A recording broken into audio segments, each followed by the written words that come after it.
চাওক আমাৰ প্ৰাক্তন সভাপতি ভূপেন বৰা ডাঙৰীয়াই তেখেতে মোক ছ'চিয়েল মিডিয়া জেনেৰেল ছেক্ৰেটাৰী দিছিলে। যেতিয়াৰ পৰাই মই পাৰ্টিৰ বহুত বছৰ কাম কৰি আছোঁ। এতিয়া যিহেতু গৌৰৱ দাই চাগে মোক কিবা এটা দেখিছে, সেইকাৰণে মোক এইটো চান্স দিছে। সেইকাৰণে আশা কৰোঁ যে মই কাম কৰি যাম আৰু কামে চাওক এইটো মোৰ নিজৰ কামেই ক'ব সময়ত।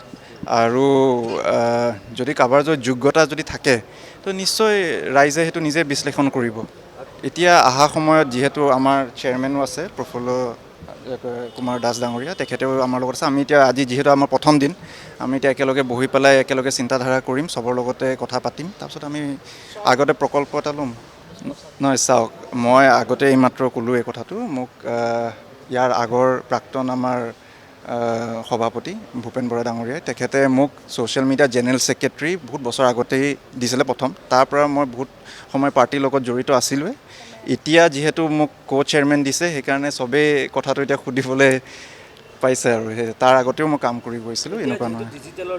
এতিয়া আচল কৰি চাওক, আমি যিহেতু এতিয়া আজি আমাৰ প্ৰথম দিন, আৰু এতিয়া আমি বহুতখিনি আমাৰ ৰণকৌশল ইয়াৰ পৰা কেনেকুৱা হ'ব আমি চবেই এতিয়া চিন্তাধাৰাটো এতিয়া আগবঢ়াম। পিছে এটা কথা ঠিক, অহা সময়ত আমি চেষ্টা কৰিম যে যুৱ প্ৰজন্ম বা আমি নেৰেটিভটো আমি এতিয়া কেনেকৈ কৰিম সেইটো এবাৰ বহাৰ পাছতহে মই আপোনাক ভালকৈ ক'ব পাৰিম। এতিয়া চাওক, এইটো বহুত প্ৰিমেচিয়ৰ হৈ আছে, এইটো সময় আহিলে আমি দেখা যাব। চাওক, মাৰ্ঘেৰিটাত আচল কৰি সঁচা কথা ক'ব গ'লে পৰিস্থিতিটো খুবেই বেয়া।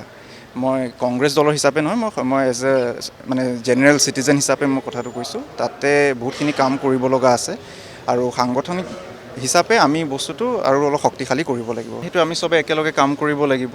আমি এতিয়া আমাৰ যিখিনি আমাৰ কৰ্মীসকল আছে, আমাৰ যিখিনি টীম আছে, আমি এইখিনি এতিয়া আজি যিহেতু মই আকৌ এবাৰ কৈছোঁ আজি প্ৰথম দিন, সেইকাৰণে আমি বহি পেলাই এতিয়া প্লেনিংটো আমি এতিয়া আৰম্ভ কৰিম। আমি চাওঁ এতিয়া কেনেকৈ আগবাঢ়ি লৈ যাব পাৰোঁ।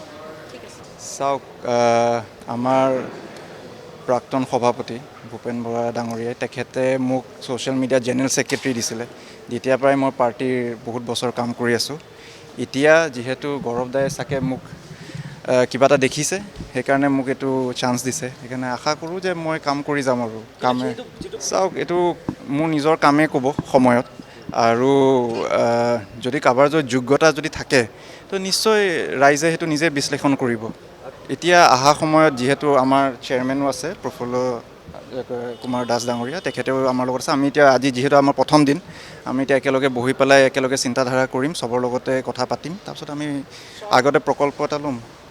নহয় চাওক, মই আগতে এইমাত্ৰ ক'লোঁ এই কথাটো। মোক ইয়াৰ আগৰ প্ৰাক্তন আমাৰ সভাপতি ভূপেন বৰা ডাঙৰীয়াই তেখেতে মোক ছ'চিয়েল মিডিয়া জেনেৰেল ছেক্ৰেটাৰী বহুত বছৰ আগতেই দিছিলে প্ৰথম। তাৰ পৰা মই বহুত সময় পাৰ্টিৰ লগত জড়িত আছিলোঁৱে। এতিয়া যিহেতু মোক চেয়াৰমেন দিছে, সেইকাৰণে চবেই কথাটো এতিয়া সুধিবলৈ পাইছে আৰু তাৰ আগতেও মই কাম কৰি গৈছিলোঁ, এনেকুৱা নহয়। এতিয়া আচল কৰি চাওক, আমি যিহেতু এতিয়া আজি আমাৰ প্ৰথম দিন, আৰু এতিয়া আমি বহুতখিনি আমাৰ ৰণকৌশল ইয়াৰ পৰা কেনেকুৱা হ'ব আমি চবেই এতিয়া চিন্তাধাৰাটো এতিয়া আগবঢ়াম। পিছে এটা কথা ঠিক, অহা সময়ত আমি চেষ্টা কৰিম যে যুৱ প্ৰজন্ম বা আমি নেৰেটিভটো আমি এতিয়া কেনেকৈ কৰিম সেইটো এবাৰ বহাৰ পাছতহে মই আপোনাক ভালকৈ ক'ব পাৰিম। এতিয়া চাওক, এইটো বহুত প্ৰিমেচিয়ৰ হৈ আছে, এইটো সময় আহিলে আমি দেখা যাব। চাওক, মাৰ্ঘেৰিটাত আচল কৰি সঁচা কথা ক'ব গ'লে পৰিস্থিতিটো খুবেই বেয়া। মই কংগ্ৰেছ দলৰ হিচাপে নহয়, মই এজ জেনেৰেল চিটিজেন হিচাপে মই কথাটো কৈছোঁ। তাতে বহুতখিনি কাম কৰিব লগা আছে, আৰু সাংগঠনিক হিচাপে আমি বস্তুটো আৰু অলপ শক্তিশালী কৰিব লাগিব। সেইটো আমি চবে একেলগে কাম কৰিব লাগিব। আমি এতিয়া আমাৰ যিখিনি আমাৰ কৰ্মীসকল আছে, আমাৰ যিখিনি টীম আছে, আমি এইখিনি এতিয়া আজি যিহেতু মই আকৌ এবাৰ কৈছোঁ আজি প্ৰথম দিন, সেইকাৰণে আমি বহি পেলাই এতিয়া প্লেনিংটো আমি এতিয়া আৰম্ভ কৰিম। আমি চাওঁ এতিয়া কেনেকৈ আগবাঢ়ি লৈ যাব পাৰোঁ। যিকোনো খবৰৰ বাবে যোগাযোগ কৰক 7099017330 লগতে 7099017110 নম্বৰত।